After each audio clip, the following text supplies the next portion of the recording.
Hi, Sam. Hi, Cheryl. So we're here on our first interview, a series of four, asking each other questions about what we've learned over, I think, collectively 65, 66 years of teaching. So, Sam, you've been teaching since 1992. I have. She was only 10. I was 2. Do you remember your first class and where was it? Yes, I do. It was at a gym called Lisa's Fitness Factory, and that was Sandacre Street. You know where? I remember it. You know where Zanzibar used to be? Yeah.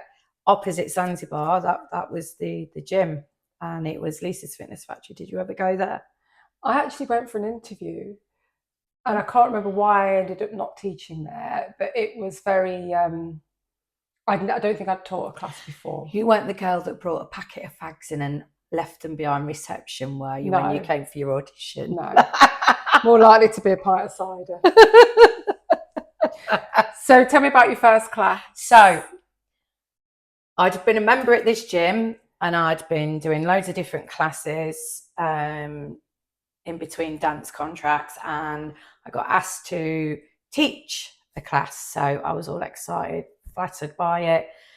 Lisa, the boss there, she was just this amazing instructor, totally inspired me, and I jumped at the chance. And what class did you take part in the most? Step.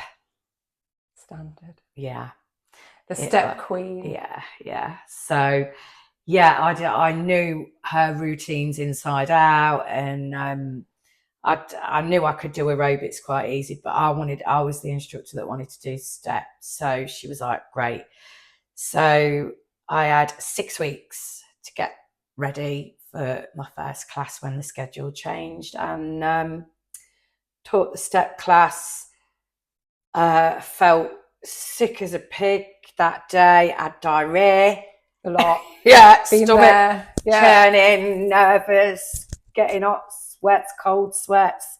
Don't think I slept the night before, and I put the brightest, reddest lipstick on to try and brighten my face up a bit. And did you have a unitard? I had, with a thong. Yes, and it had them bracy bits that went over your boobs. Now, do you put them on the inside? If you're flat chest, you know, yeah, flatter chested, they just sit over your boobs. See, but these ones, you either put them in or put them out, and I just put them out. I remember that. Yeah, and it was crop top underneath. Yes, I had white crop top, white leggings, bit of a leggage showing, white leg warmers. Do you remember the Reebok? Oh, come on, they're still out now with the high tops. Yeah. With what they were called, the Velcro bit around. I think they were called Reebok Step. I'm sure they were. And oh God, had white pair of those, and then didn't go as far as wristbands and headbands, but I was all white and pink with my pink thong unitard. And I went in the studio. I was the last person in the studio. There was 40 people waiting in there.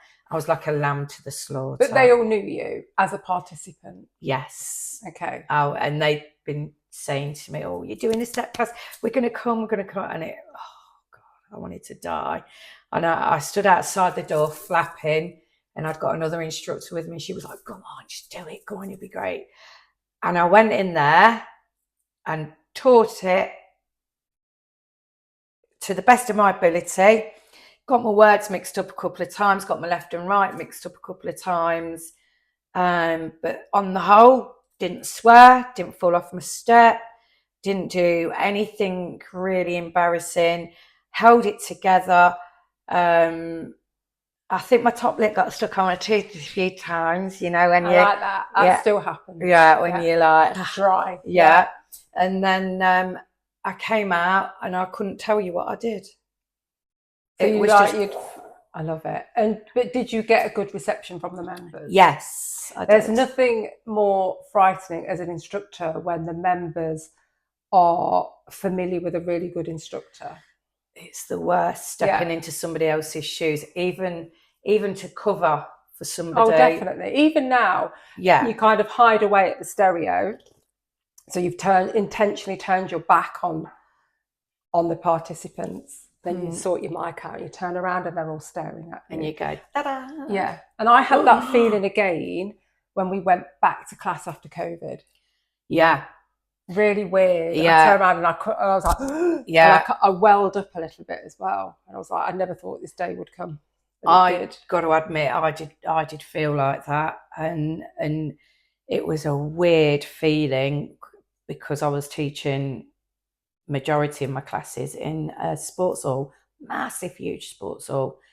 And my first class back was the infamous Zumba stroke dance fit class that I used to teach there in the sports hall, and I'd get between 70 and 90 people. That's crazy. Well, I'd still only get my basic rate of pay though. Yeah. What, about £21? Community classes. Yeah, about 21 quid.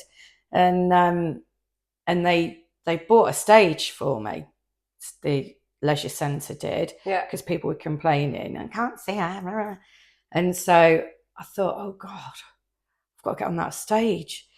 And my heart was thumping. Yeah, because we kind of got so used to teaching to a camera. Teaching to a screen. Yeah. Yeah, it was. Wow. That almost feels like my first class again. It was so long ago. Yeah. Well. But 1992. Sam's first class ever. Step class. And then about 3 weeks after that, I started doing a legs, bums, tums. Yeah. Total tone after that. And before you knew it, I was teaching all sorts. And do you remember any of the participants, and are they still attending your classes? I do remember the participants, because I was at that particular place for many years. And there are still some of them that attend classes now, I love it. What about you? When did you start?